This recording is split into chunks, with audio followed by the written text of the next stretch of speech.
Film ꯑꯁꯤꯒꯤ ꯑꯍꯧꯕꯗ Oxford ꯌꯨꯅꯤꯚꯔꯁꯤꯇꯤꯒꯤ professor ꯑꯃꯅ ꯃꯍꯥꯛꯀꯤ ꯁꯥꯇ꯭ꯔꯁꯤꯡꯗ ꯂꯦꯛꯆꯔ ꯄꯤꯕꯒꯤ ꯃꯃꯤ ꯑꯃ ꯎꯠꯂꯤ꯫ ꯄ꯭ꯔꯣꯐꯦꯁꯔ ꯑꯁꯤꯅ ꯃꯇꯥꯡ ꯑꯁꯤꯗ ꯍꯤꯁꯇꯦꯔꯤꯌꯥ ꯍꯥꯏꯅ ꯀꯧꯕ ꯂꯩꯅꯥ ꯑꯃꯒꯤ ꯃꯇꯥꯡꯗ ꯁꯥꯇ꯭ꯔꯁꯤꯡꯗ ꯂꯦꯛꯆꯔ ꯄꯤꯔꯤ꯫ ꯃꯌꯥꯝ ꯍꯤꯁꯇꯦꯔꯤꯌꯥ ꯍꯥꯏꯕ ꯋꯥꯍꯩ ꯑꯁꯤ ꯃꯨꯟꯅ ꯇꯥꯁꯤꯟꯕꯤꯌꯨ, ꯌꯥꯝꯅ ꯇꯣꯏꯅ ꯁꯤꯖꯤꯟꯅꯔꯛꯀꯅꯤ꯫ Hysteria derives the Greek feeling.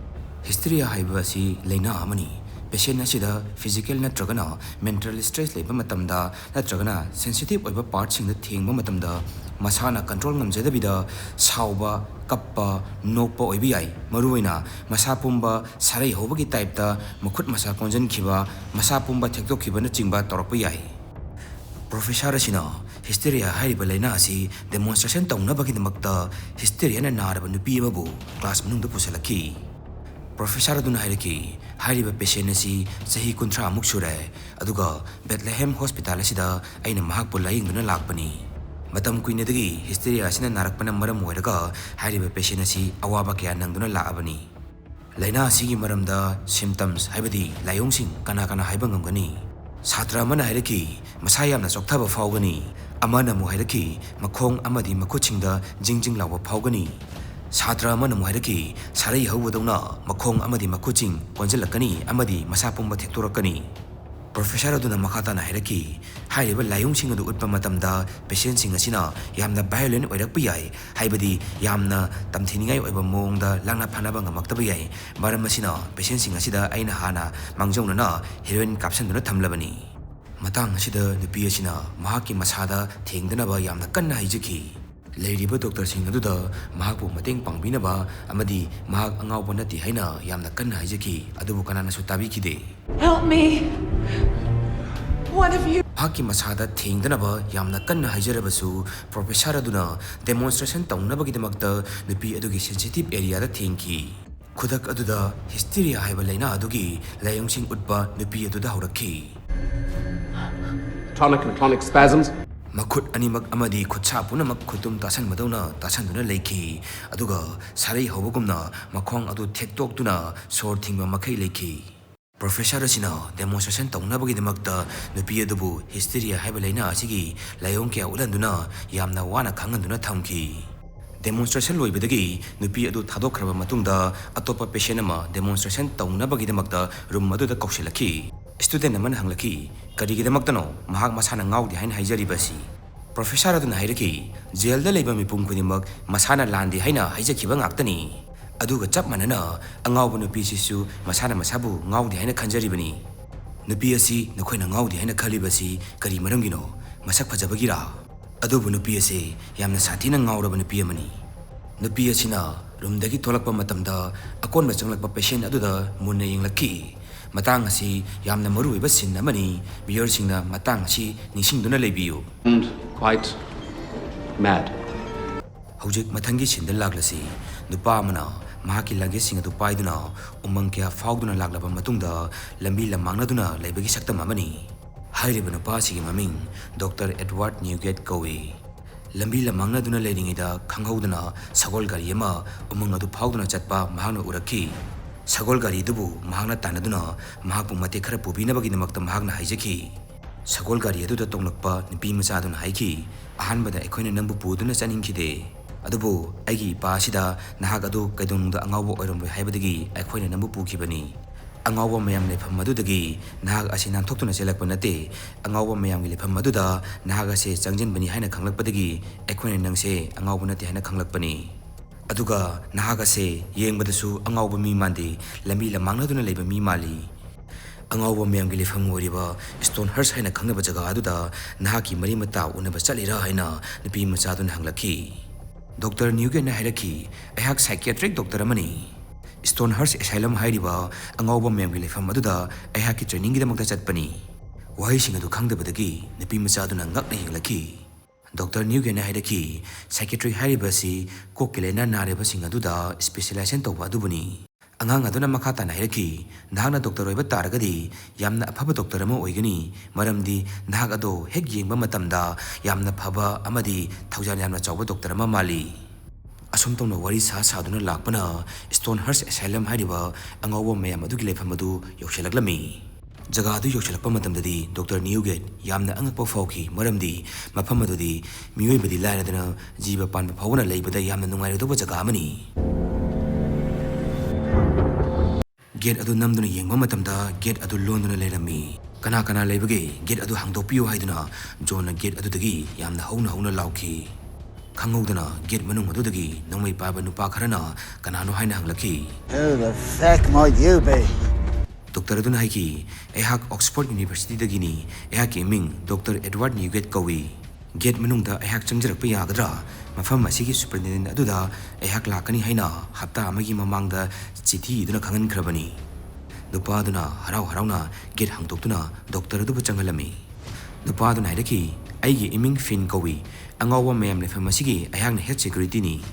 Ekoigi angawa mayam ge layeng changasida Dr. Oina lakpibagi damang thagatchari. Asum tawna Dr. Newgate Stonehearst haina khangnaba angawa mayam ge lefam oiriba asylum maduda changjalakhi.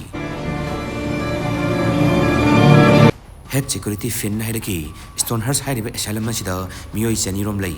Miyoi kharamadi yamna inakera khunba macha ngaktani. Mafam asida maharani gi machanupi phawwa leiba yauri. Mataw asum tawna head security finna hospital adugi matangda Dr. Newgate ta wafam kya hairami. Dr. Adubu room amada lehelamba matungda mafam asida Dr. Singh laklagani hairamlaga head security fin room adu thadokuna chatki. Dr. Adu lakpa ngaina Dr. Newgate na room maduda leiriba instrument sing amadi poche sing adu yengami. Hutoklaba kokki saru ama mahakna paiduna leiringaida Dr. Amana madubu definition kawi haina hairaki. Dr. Asigi maming Dr. Silas Lem kawi Stonehearst Asylum asigi superintendent ni. Dr. Lem na hairaki definition hairiba thong asi yamna ariba matamda hingchabi changlaba miyoi mabu hingchabi adu nathokkinabagi damakta makokki saruk adu hutoktuna thamlabadi hingchabi adu nathoktuna chatki haina thajanarambadagi tongnaba thong amani. Dr. Lem na nahak kanano haina ngaki. Dr. Edward na hairaki ayhagasi Oxford University dagini ehaki ming Edward Newgate kawi. Ayhagna mafam masida lakani haibagi hapta anigi mamangdagi chithi iduna khangan khrabani. Dr. Lem na hairaki nahak Oxford dagi lakbo oiragadi ekhoina nangbu yamna welcome tawi. Nahakna mafam masida lakpagi maramadu karino hayo. Dr. Newgate na hairaki mafam masida leiriba kokki leina naraba miyoising asigi matangda ehakna clinical practice toba pami. Karamba matamdagi asigumba angawbagi laying pathaba sibu nahakna practice toba pamakhibano haina Dr. Lem na hangakhi. Ehakna hek ningsingba matamdagi asigumba laying pathaba sibu pamlakli haina Dr. Newgate na khumlakhi. Dr. Lem na hanglakhi miyamna suyamna pamnaba pesa suyamna phangba surgery gumbada specialty tawdriba karigino. Dr. Newgate na hairaki aigi khut asida igumba taibasi ehak kya pamjade. Wakhal choiraba miyoshimu laying bana hena pamjai makhoibu laying biduna gyan taba mi ama ohen bhaibase aigi lengdraba sani aina waliba haibabu clinical experience khaktani waliba treatment gi experience adu mafam asidagi tamjage. Dr. Newgate ki wahising adu da pen madagi Dr. Lem na evening rounds adu mahaka punna chaminanaba Dr. Lem na hairaki. Dr. Lem na mahaki asylum adu da leiriba angawa makhal sing adu mathang explain tawduna hairami. Dr. Lem na hairaki atopa asylum ga manadana ekhoigi asylum asidadi patient khudimak amaga social gathering tawduna lamina hali. Inakira khulaba imung kiyagi macha masu kya masu yauri. Room masigi manungda leiriba Angaobasidi yamna interesting oiba angawba amani. Mahakasi polo sanaringi manungda sagol mathaktagi tarakpadagi masa matomta sagolni haina khanjaba nupa amani. Masida leiriba miyoi ayamba makhoigi inak kera khulaba imungsing aduna makhoigi imungsing aduda ikaiba nangi haiduna mafam masida thamjalakpana ayambani. Dr. Lem na Dr. Newgate ta semasid ani piduna masa matomta sagolni haina khanjariba angawba aduda pijanaba haiki. Adubu khangaudana angawba nupa aduna Dr. Newgate ki makhut adubu jingchanduna phajilaga thamki. Matang aduda Dr. Lem na angawba aduda hairaki nupa adugi khut adu yam thuna thadorokadabani natrabadi hapta ama chupna aina nangidamakta brush sizinaduna grooming tawraroi. Give the gentleman his arm back or I shall be forced. Wahising adu thabadagi angaw nupa aduna Dr. Newgate ki khut adu thadorakhi. Dr. Newgate na hanglakhi patient asi layengduna gyan taba ama oina sinbagi mahutta masa matomta sagolni haina khalanjariba si karigino sagol nati haina khalanjriba karigino. Dr. Lem na khumlaki karigidamakta ekhoina mabu layengduna gyan taba mi ama ohengadoribano kari kananabano. Ekhoina pamliba si patient sing asibu normal life amada purakpadu natra haina Dr. Newgate na hairaki.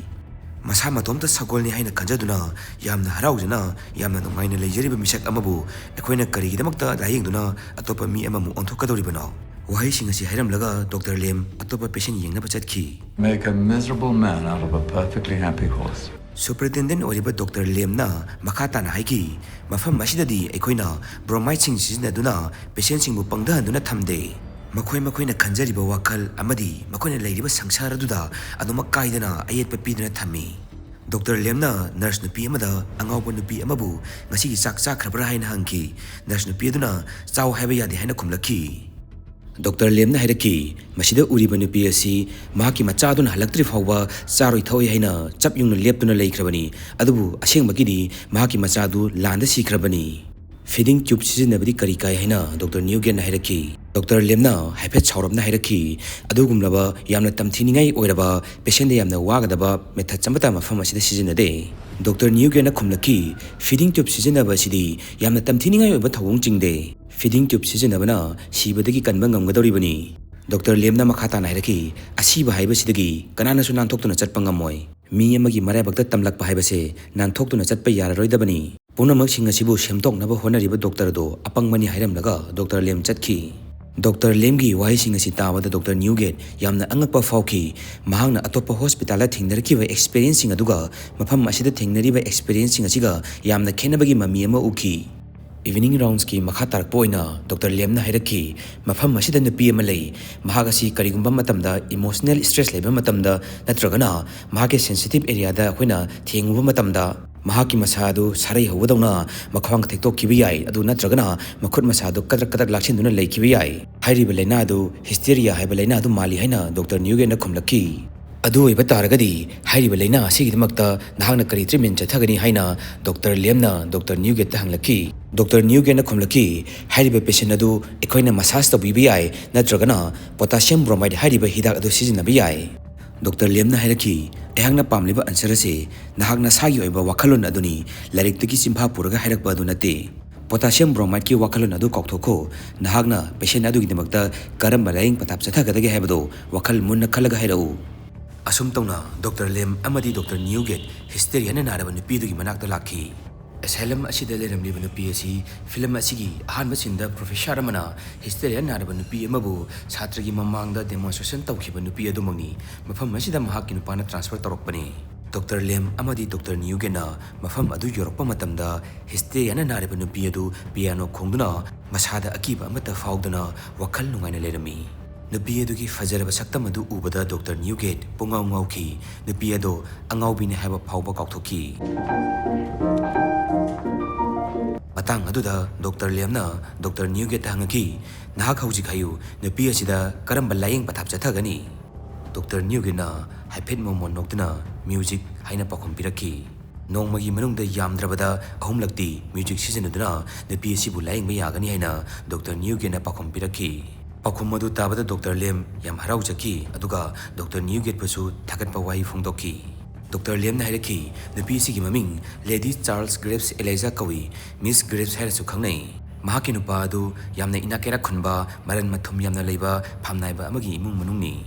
Lohonglaba matungda mahaki nupana otpa neiba torokpatagi mahaki hysteria gi layung adu henjalaktuna nongma ahinga mada mahaki nupagi manakong adu chikthatuna kelanki aduga mahaki nupagi mamit adu samset amana kothoki. Adu weba taragadi thodok adudagi mahaki nupana mahakpu mafam masida thamjalakpa oirangoni haina Dr. Newgen hairaki. Dr. Lemna hairaki mahaki nupana nate mahaki mapana mafam masida thamjalakpani mahaki nupana di Miss Elizabu mafam masida gi lokthokuna mahaki makhada thamaba matungda nupi asibu otpa neba sathaningibani. Hapta amagi mamangda mahaki maporibaduna engonda chithi ama tharaki. Chithi aduda Miss Elizabu hysteria hairiba laina adudagi kior oire naba phare haiduna Miss Elizabu discharge torokadabani haiduna chithi aduda kihalaki. Miss Elizabu ngakthok nabagidamak amasung mahaki safety gidamakta wafam sing adu ahakna yakide. Wari punamak sing asi tarabasu nupi adu angawbini haibase Dr. Newgen na thajaba ngamlamde amadi nupi adu gi fajarba saktam adu urubada Dr. adu pungaw ngawki. Midangi matam yoshalalaba matamda Dr. Newgen na mahaki roomda dress change tawduna laringida kanagumba kharagi makhon amadi kanagumba kharana thong thilakpagi makhon takhibagum tawki. Numidangi dinner tawtringaida Miss Elizana mahaki piano du khongduna asylum aduda leriba misingda mahaki performance ado ulami nupi adugi hei singlaba yamna nungsiraba piano gi khonjel amadi nupi adugi fajaraba saktam adu urubada Dr. Newgeti pungaw ngawkhrabani Eliza gi performance aduda miyam pongnamongna khuba khunaduna Eliza bu ikai khomnabu utki Dr. Newgesu Eliza gi manakta changchanduna magi sei adu yamna fajai kanani ibano Mozart natragana Beethoven na ibra haina hanglaki Eliza na mahak masani ibani haina hairaki Dr. aduna introduce tongnabu honaba matamda Eliza na haiki nahak Dr. Newgen haiba ayak khangi Asylum asidadi visitors yamna lakpa oide maramaduna anawba mi ama lakpa matamda yamna laina khangba ngami Dr. Newgen na Eliza gi yamna fajaraba piano gi performance amadi Eliza gi fajaraba saktam adugi matangda thagatpa wahi kya Eliza da phongdolami adubu Eliza na mahakpu thagatpiba adu lepinaba hairaki mahakpu thagatpiba adu mangonda nungaitaba amadi hainadaba phawi haina Eliza na hairaki wahi sing adu tabada Dr. Newgen na mahakpu ngakpinaba haijaki matang aduda Eliza na nahak asi asengba doctor haina hanglaki aihak doctor amani haina Dr. Newgen na khumlaki Masana masala le ngakpinaba haijaba doctor amata thengnaraktri haina Eliza na makha taraki Dr. Newgen na hairaki aidi atopa doctor damna tawde ai isamak doctor oiba mapung phajadri mina doctor haina kauropada aigi itungda leiba mi oiraboi ningduna leithoktuna yengba yaurabani doctor adugi chamjaraba mong mataw adu ubada Eliza momo nokchaki amadi mahaki maithongda ahongba ma laki matang aduda cookna dinner ready oire haiduna announce toraki Dinner aduda Angaobasing aduga Dr. amadi staff pumnamaka punna dinner tawminaba adu ubada Dr. Newgate pungangakki Angaoba amana makhoi asylum adu kamdauge haina hanglaki Dr. Newgate na mafam asigi asylum asiga atopa mafamgi asylum ga yamna khene hairaki Dr. Lem na hairaki Dr. Newgate asi Oxford University dagi mahaki medical degree hanglakpani atopa nupa man hairaki London da leiba asylum chingda chattabida yamna thapa asylum asida karigi laklibana haina hanglaki Dr. Newgen hairaki aihak Yorkshire haiba khungang amada chawrukpani san iroi amadi yenganu kaya amagaloinana sanaminaduna lakhibani aina chahi taruk surakpa matamda aigi ima ipa lekhidabadagi London da leiba orphan home amada leirakibani maram asina khungangi jaga singda leiriba miyoisimbu mateng pangba habasi aihakna angang oringadi pamjaduna lakhibani Dr. Newgate ki wahi sing adu tabada Eliza minungsi pokba horaki tanja aduda mipung khudimagna makhoibu ngakpi sinbibagi namak head security Mickey Finn bu ikai khumnabu ulami matang aduda Mickey Finn haiba ming asi tabada nokningmadagi Dr. Newgate na kanna nokthoki I'm sorry, is that really your name? Nangi ming asi yamna nokningba fawi haina Dr. Newgate na Mickey Finn da haiki Finn adu yamna sawninglabasu noksinaduna leiki Christmas ki damakta yu thau haiduna glass amada finna yu haiduna Dr. Newgate ta yu adu thau haiki Dr. Newgate na mahak ngasigi yu yamna thakchangre makha thaklaroi haina hairaki yu adubu thaklabadi Dr. adubu soidana pangdanaba hidak hapchallaga pangdahanduna jail da phajanduna thamkhragani haibasi Eliza na khangi head security oiriba finna yadabadagi Dr. Newgate na hidak adu thakke haina torokpa mikub aduda Eliza na table makhadagi Dr. adugi makhongda kaushanduna yu adu hidoktuna furit haijanki furit adu churani ai singdokpigi haiduna Eliza na Dr. Newgate bu magi matungda innarakna bhairaki Dr. Newgate chu Eliza gi matung inaduna atopa room amada chatki You must leave here immediately. Room adugi manungda Eliza na Dr. adubu mafam asi thadokduna yamna thuna chatkinaba hairaki adubu aidi mafam asida yorakpada ngairi haiduna Dr. aduna hairaki Eliza na hairaki mafam asida leibada nang safe oide mising asina nangbu chingnaraktringaida nangi pochai yaudраbasu sagol thampham aduda haujemak chatlo aduga sagol adu tongduna yamna thuna mafam asi thadokduna chatko Dr. Newgate na mafam asida karamba nungaitaba leigi haibadu haidri phawa ai chatloi haina hairaki aina hairiba se taw yam thuna mafam asi thadokduna chatlo hairamaga Eliza na room adudagi thokke tawbada Dr. Newgate na Eliza da ngaikho haina thenglubada Eliza du khanghaudana mahaki Hysteria gi layong adu utpa horaki khanghaudana mahaki makhut adu konsenba amadi sorhonba waba horaki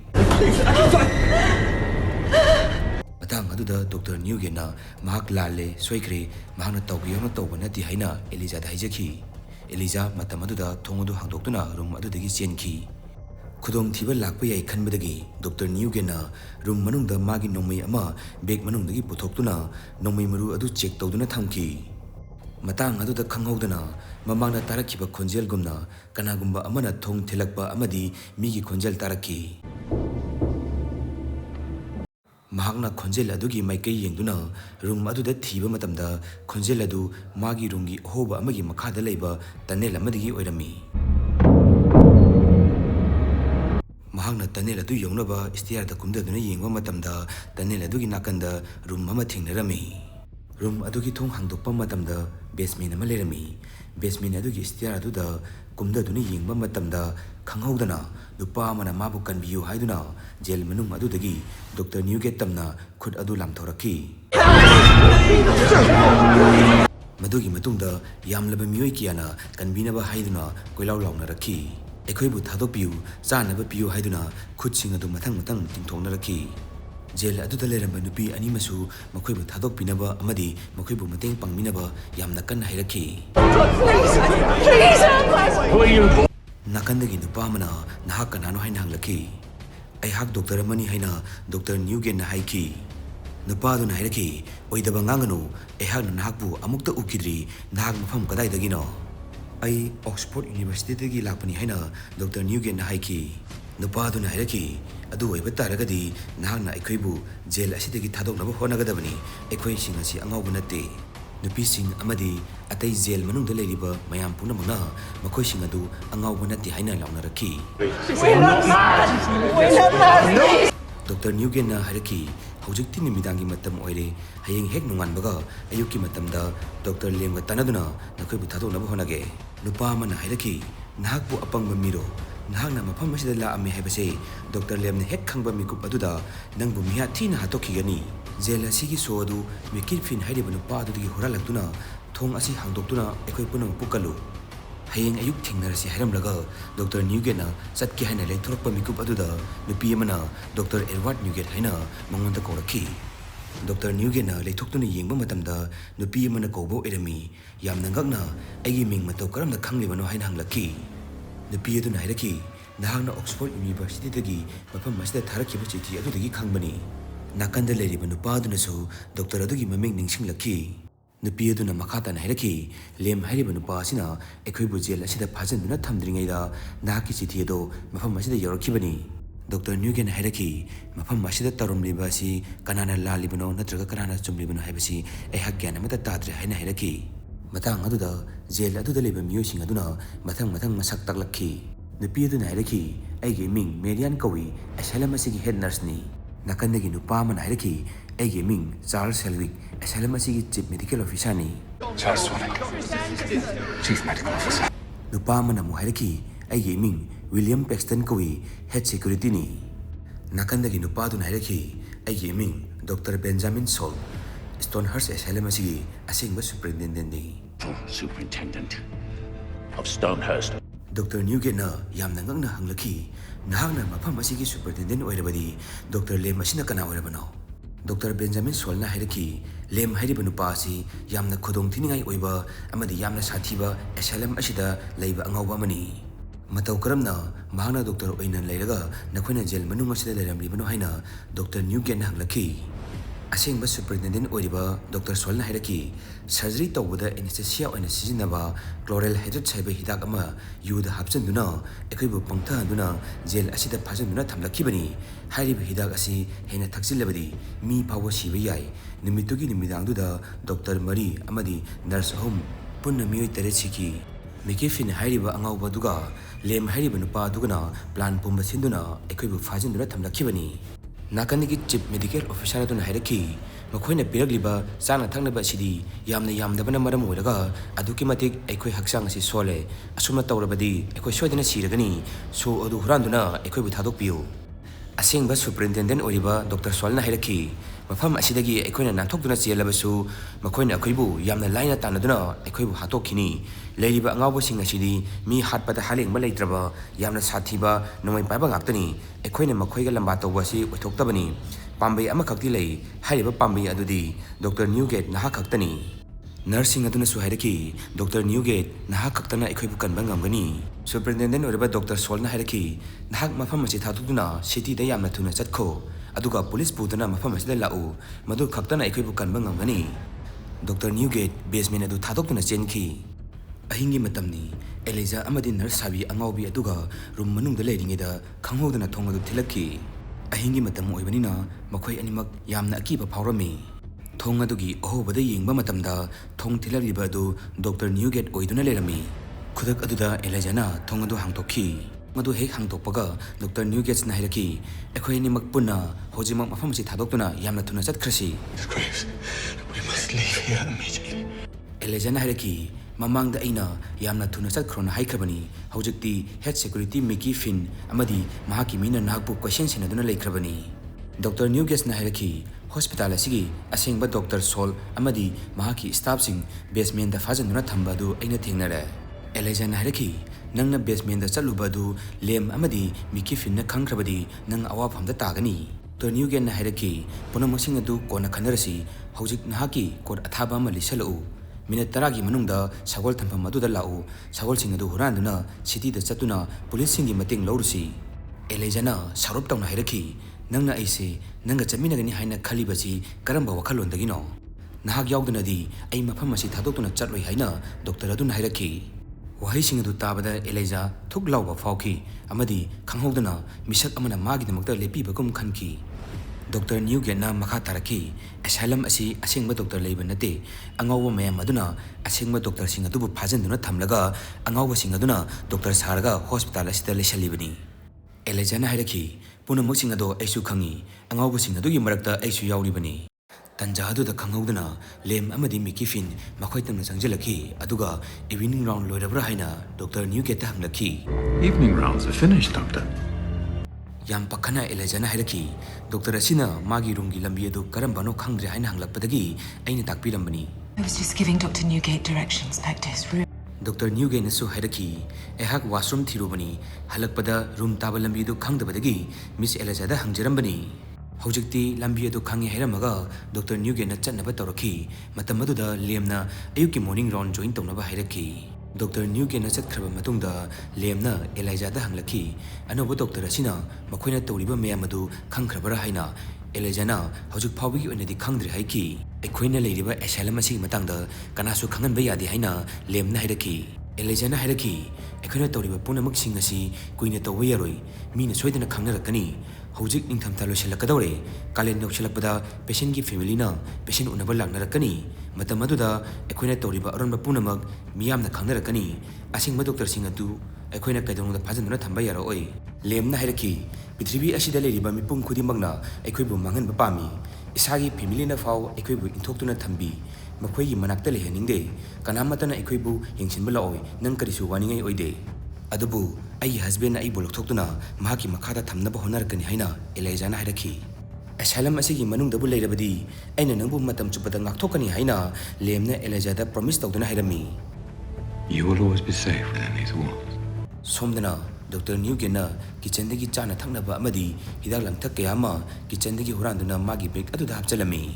Awasing aduna tabak tokduna leiringaida poche singadu basement phajanduna thamliba doctor amadi hospital gi staff sing adu da pijarami lok khuba yawa sing adu gisu hidak poraklami nurse nu pi aduna Dr. Newgate bu yamna thakalami superintendent oriba Dr. Sol na hairaki ekoina darkar oriba se sana thangna basi natte city dagi police sing adu kauduna makhoi bu phahan bani ngarang ahingda aina mafam asida la ambadu dagi mikifin amadi mahaki michingna aibu question sinaduna laikre Maramaduna, Mafam Asidagi Nantokuna Chen Bibase, Hojiki Unedi Otoktabani Haina, Dr. Newgate Pakum Piki, Mahagna Makata Nairaki, Miss Elizaga Ehakana, Yamna Tuba Matam the Planama Siemduna, Mapam Asidagi Nantokna Honaragani, Dr. Solna Hiraki, Nahagase, Dr. Ozerebasu, Yamna Apanga Mima Mali, Eliza Hadabanu Piadusu, Makugum the Angawunu Piamani. Elizabu Angawunu Piamani Hebase, Dr. Newgate Natazaba Sungam Lamde. Atopa medical officer dona hairaki Eliza habanu pido angaubini mahaki nupagi mana phawba chiktatuna mamit phawba kothopa ngamba nupini thajadraga magi nupada hango head nurse aduna hairaki mahaki nupa adu yamna phattaba mi amani mahakna Eliza bu phuba cheba tawduna otpirakpadagi khangmang maktaduna masang thokjenabagi namak Eliza na mahaki nupagi mana adu chiktatkibani Dr. Solna head nurse aduda hairaki karigino nahangna Elizabu support tawduna wa nganglibadi. Head security aduna hairaki mafam masidagi nangna nanthokduna chatpasu ngamdre. So adu huralu haibasu nangna ngamdre. Adudi nangna ngammiba si karino. Dr. Newgate na hairaki ay mafam masida mahaki layeng pathap asibu tamgi haina lakpani. Lem na ayakpu mahaki satra dawna khali. Mahakna ayakpu thajahanduna asumna loinarabadi mahaki wakhalda kari pamlibano haibadu khangdoktuna aina mahakpu normal oiba mi dawna gyan tahalakpa ngamakpasu yai. Lem hariba nupa aduna mahaki marup army oiminaba mokhoi mangabu yamna tamthina hatkibani. Adugumba nupa adubu nangna gyan tahalakpa ngamgadawribra haina Dr. Solna karimnaduna hairaki. Mahaki case file adu engonda pirabadi ai mabu layengba ngambasu yai haiduna Dr. Newgate na hairaki. Case file adu lem masamangna kanasu udanaba mangan khrabani haina chief medical officer aduna hairaki. Dr. Newgate na satki haina toropada Dr. Solna hairaki aigi room da medicine yawba upu ama leibani madugi manungda lemgi case file adu yawbani matam khargi mamangda lem adu asylum asidagi nanthoktuna jelurabani madugi matungdagi aina magi case file adu mafam adu da losanduna thamlakbani. Lemna ekhoida kari torokadagi haibado ai khangde adubu kariguma nangna tawribase lemna hek khanglakpa mikup aduda nangbudi mana soidana hatokigani.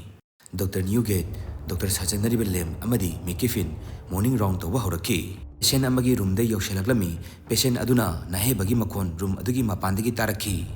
Room adudagi yengdaba matamda nupa ama masa pumba konsanduna leiraga naheduna leirami. Makhada leiriba nupasi kanano haina Dr. Newgate na hanglaki. Yamna sawgallaba amadi yamna sathiba Ogre ki Ogre haina lemna hairaki. Ogre haiba wahai asi Manipur londadi hingchaba haiba gumbani. Lemna hairaki mahaki saktam asi yamna akiba ama phawbadagi mahakna angang oringai matam aduda mahaki family na mahakpu mila tawfam amadi yonthorakibani. Numit kharani ki mamangda nurse amada mahakna attack tawki. Maduda mahaki makhut asi sokibani. Room asida nahakna kumdaduna soglaba makhut adubu dressing tawbiyu. Room asida itomta changduna kamdawna dressing tawgadoribano haina Dr. Newgate na hanglaki. Nang mafam asida clinical experience kidamukta lakpa natra haina Dr. Sajanaduna leiriba lemna hairaki. Dr. Newgate na hairaki hoi ai clinical experience kidamakta ai lakpani opium gram ani sizinarabadi yamna laina yagani haiduna opium bottle ani puthoraki. Opium adu sizinadabida tawgadabani haiduna opium adu lemna loksinki. Yamna sathiraba amadi yamna sawgalaba hingchaba sibu opium yaudabida isai saktuna themaga dressing tawgadra haina Newgate na hanglaki. Lemna hairaki Dr. Singhi khwaidagi chawba mateng oinariba mit anisi sizinau. Upai leitabadagi Dr. Newgate room aduda kumdarakhi. Dr. Newgate na hairaki ai nangbu awaba pigi haiduna room asida changakpa nate Mr. Ogre. Ogre haiba wahi asi hek tabaga hingchabaduna aduki matik saurami. Oh, good God. Hingchabaduna sauna hogalakpada room adu pungthan thalami. Hingchabaduna sauduna Dr. Newgate attack tawba horaki. Dr. adugi marks madu paiduna mekhaiba horami. Mathaktagi lemna mit ani do sizinau haiduna lauraki. Hingchabaduna Dr. Newgate adu langthorakpada wall amagi meyada tasalami. Wall adu da yenguba matamda hingchabadugi saktam ayekpa amagi manakta athar haiduna iduna lerami. Matang aduda hingchaba adugi maming asi Ogre nate Arthur kawi haiba khanglaki. Tanja aduda hingchaba aduna khanghaudana amukka hanna attack toraki. Amuk hana Dr. adugi mangak samme khaiba horaki. Dr. Newgate na yamna wana Mr. Arthur aibu thadokpiyu haiduna hanjan haiki. Arthur haina kaurakpa aduda hingchaba adu sawba faki. Dr. aduda attack torokpa adu toktuna leptuna leiki. Dr. Newgate na hairaki aina nangwanda Mr. Arthur haina kauba yagadra aina mafam asida nangi permission yaudana changakpagi aibu ngakpiyu. Mr. Arthur aigi ming Dr. Newgate kawi aduba nangna Edward kaugi hairabasu yai nangi asokpa khut adu dressing amata tawjage. Hingchaba adunasu Edward haina kauraki. Asum tawna Dr. Newgate na hingchaba adugi asawba adu phadaduna mahaki makhut adubu yengjinbirami. Dr. Newgate ki performance aduda lem yamna penjaki mahakpu thagatpa wahi phongdoki. Dr. Newgate ki asokpa adubu elejana dressing tawbiki.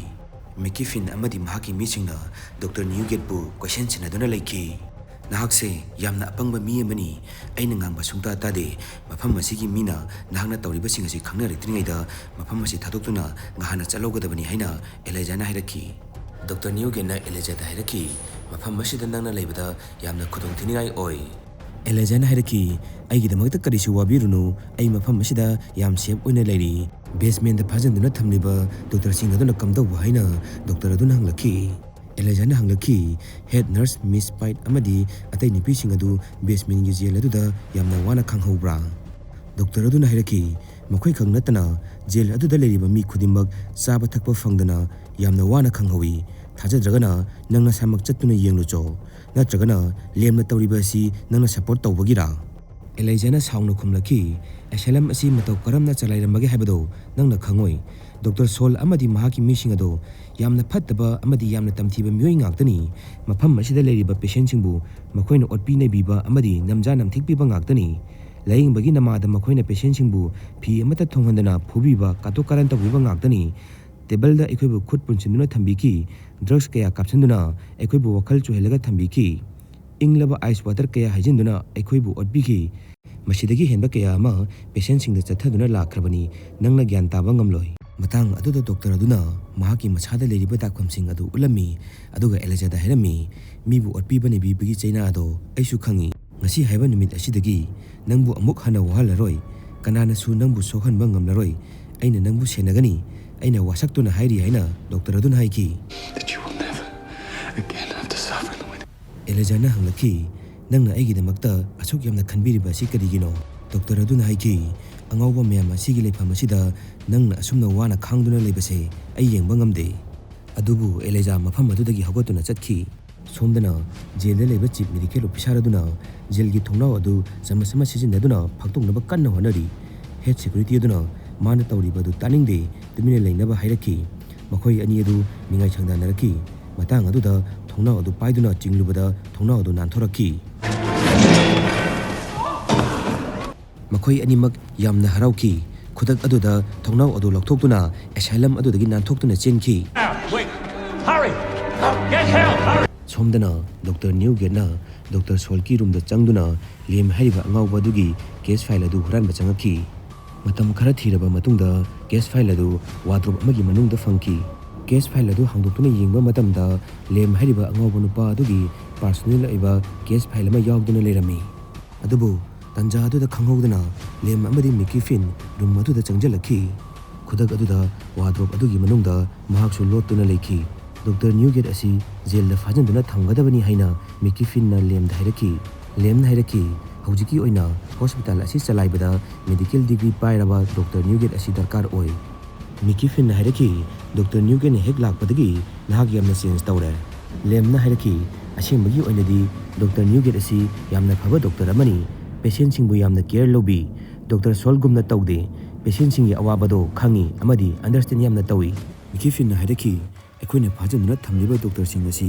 mana khanglakpa mikup aduda aikoi punamak awaba tagani lemna hairaki warabasu wana new year faubudi ngaminasi madugi matungda jail da leiriba doctor sing asi aina maru fangna mangan khragani makhoigi evidence amata fanglaroi makhoi anina sanari bawari punamak Dr. Newgate na upu manung adudagi loinabak tarami mikifin hairaki Dr. Newgate hariba nupa asi aina thajaba sungamde aikhoibu mangan nabagi makta mana thabak khara torokani habase aina thajai asumna hainaringaida asylum adugi kangsi ado kanna khingaki miyoi khara asylum adudagi nanthokduna chengira habase makoina khangi somdana asylum adugi doctor amadi security makhoi ani ado jungle faugduna yamna kanna chelakki nanthokduna chenkhiba makhoi ani du phanaba fin amadi lemna sem saba horaki lemna hairaki nanthokduna chenkhiba makhoi ani duna city yaukrabadi akhoi punamaki aroibo oigani thang ama puthokduna mikifin haiki makhoina city de yauba ngamba haibado oithoktabani asum tawna mikifin amadi mahaki mi amagana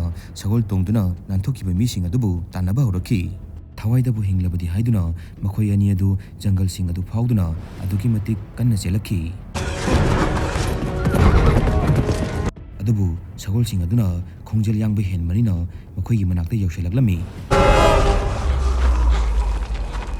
adubu laibak thibadi makhoigi makha taba lambi leiramde wanglaba ching adugi matonda lepa natana makha tana chenba ngamlamde makhoi animak awaba taragani habase makhoi masana khangjarami tunglomdagisu mikifina thachanduna thamki mikifin hairaki swaida khana chainaba amadi aina nakhoibu namdana pubagi darkar oide yamna lemna asylum aduda halasi aina nakhoibu karisu phuba chaiba tawroi Doctor adun hairaki nangi namaga na chanapiga nangna makhoi gi mangakcham adu thangna lenduna hatringaida ekhoida haibagumna makhoi bu soholoi haina haikibra wahai sing adu tabada mikifin aduki matik saurami mikifin na hairaki hoi ai matamduda angawba oibagini hojikti ai nakhoina laying bibadagi ai gyan taba mi ma oirabani nakhoida aina karisu tawroi tanja adu da khangudana head security adu mikifin na otpa neiba tawduna hat kadabagi saru wanglaba ching adu dagi matomda chongthagi wari asigi ani suba saruk pung kumari dagina nipuni pan phawagi manungda thagat charake matam adu phawudadi viewer singna warabasu wana ngaibiu wari asibu adomna khajitang oirabasu interest leibiragadi subscribe like share tawbiramu feedback sing comment da thambiramu adumgi khubi amagi mambal yamna wangi